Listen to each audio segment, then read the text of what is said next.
Hey, what's going on guys? Jolts here, back with another build video, and today we're going to be going over the Unkillable turret flag. Don't worry guys, I didn't put Unkillable in the name just to sound cool, you know, like Unkillable, the goddess, immortal, you know. Literally with this build, you just don't die.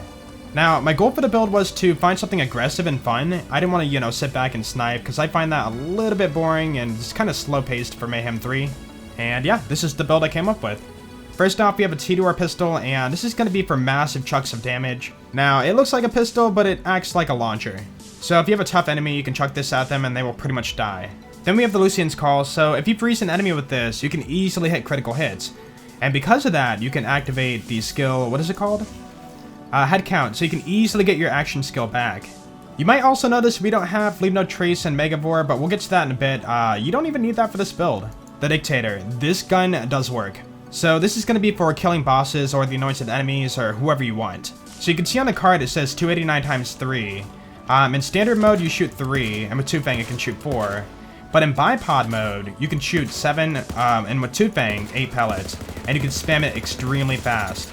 And you can see the accuracy is not great, but we're based on, you know, close range. So we're going to be like right in the enemy's face. We're going to be hitting all those pellets. Now if you don't have the Dictator, a really good backup is the Flacker. Even after the nerf, you can still one-shot anointed enemies and fade away.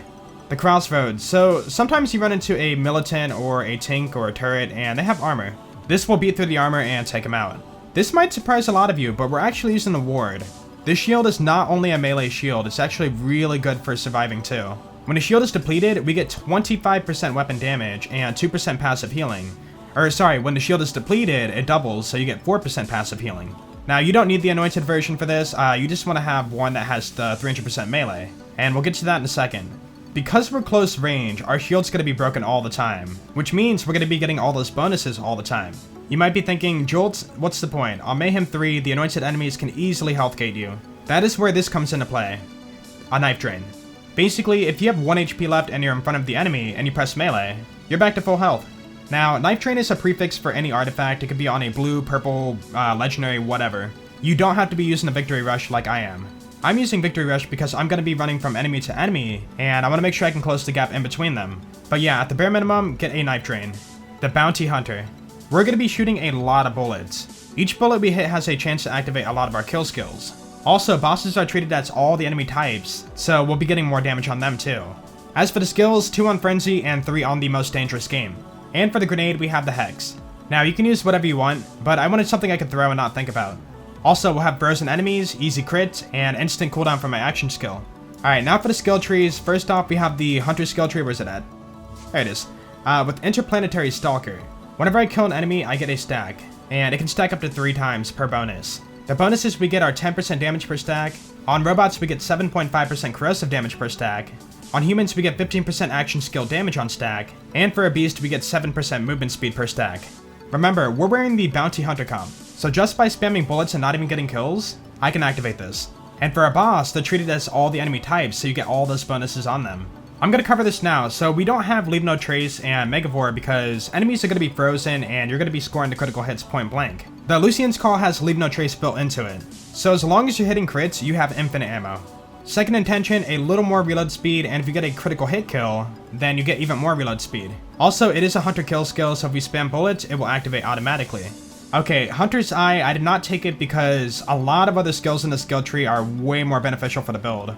This is also not a hunter skill, so you're not going to be getting all those bonuses on bosses. The crit damage on humans is nice, but it's only a small percentage. The armor damage on robots is very situational. There's not really many robotic enemies in this game. You have like what, Genevieve, Arbalist, Nullhounds, Katagawa Ball, like there's really not a whole lot. To be honest, a Crossroads by itself will already shred armor in like 1 magazine. And the damage reduction, you don't even need that. With the Ward and Knife Drain setup, you're not going to die. Alright, we covered this a second ago, but head count. When you score a critical hit, your action skill cooldown is reduced. So you're going to be point blank in the frozen enemy's face and spamming the Lucian's Call.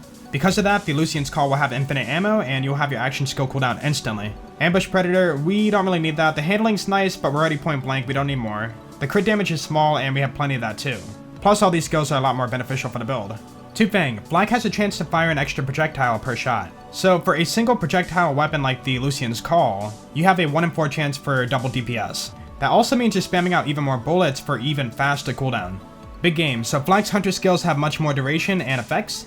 the most dangerous game. So because of the class mod we're wearing, just for shooting I don't know, like a psycho, I can get 50% more gun damage, 20% crit, 50% handling. This skill will give you a massive damage increase and will always be on. Galactic Shadow, for 1 point, this is definitely worth it. You're getting 15% more crit and enemies are less likely to focus on you. I did a bit of testing and this skill is really hard to test. I feel like the enemies are attacking me less often, but it's hard to say. Either way, for 1 point and bonus crit, worth it. For the build, we're not really focusing on pets as much, so I went with the Scorcher. That's going to give you 1% health regen and elemental damage. For the green tree, we chose all the damage skills because we're not going to be focusing on regen at all, because we have the ward and knife drain, so we're never going to die. So there's really no point in grabbing those. Furious Attack, I get bonus gun damage and handling for shooting enemies.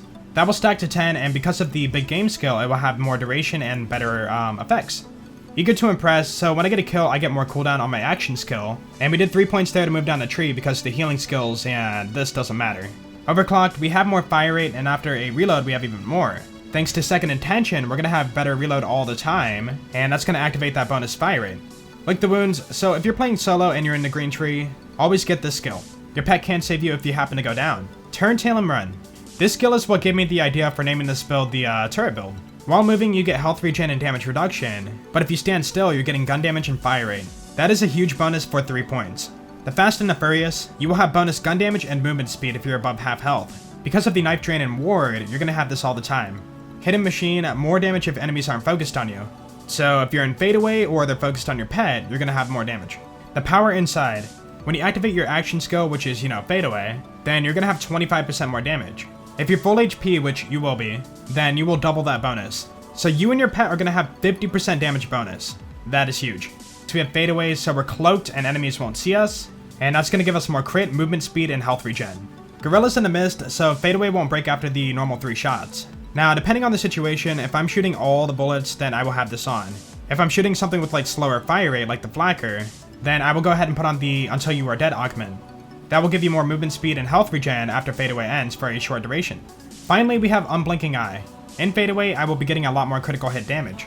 That will be nice for destroying the anointed enemies or taking down bosses. As for the blue tree, nothing over here except for my class mod boosting Frenzy for a little more damage. Persistence Hunter would be nice for extra duration on my fadeaway, but we already have instant cooldown with the head count skill, so we don't really need that. Alright, the modifiers from Mayhem mode are not in my favor. We have less cryo and corrosive and enemies more HP, but you know what, that's fine, that'll be okay. So first off, if you're using the Dictator, put it in bipod mode. There you go, you're set. And now, let me go ahead and show you the health regen. So let's go ahead and go to this guy. You messed me up. Watch my HP. Full. Do it again. Full. Full. Oop. Full. Yeah, you just don't die. So you're point blank doing this, and then you pop in, fadeaway, and then Dictator. You're dead. And then as for the basic enemies, you want to go up to them and heal. And hit the crits. And look at my cooldown. And we have fadeaway. Cool. That fast. Ridiculous. Because with the enemies being frozen, they can't move, which means easy crits. When enemies are frozen, you're getting triple melee damage. So with the knife drain and the ward, one tap, full HP. So keep in mind with turn, tail, and run, you want to be standing still quite often for that bonus damage. Yeah, he died. You can see on the bottom, thanks to my class mod, that all my kill skills are activating.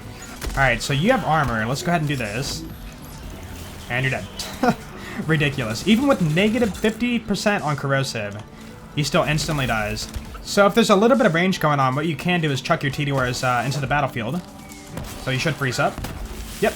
You know what? Let's switch over to the Flacker. So let's do Flacker. Awesome.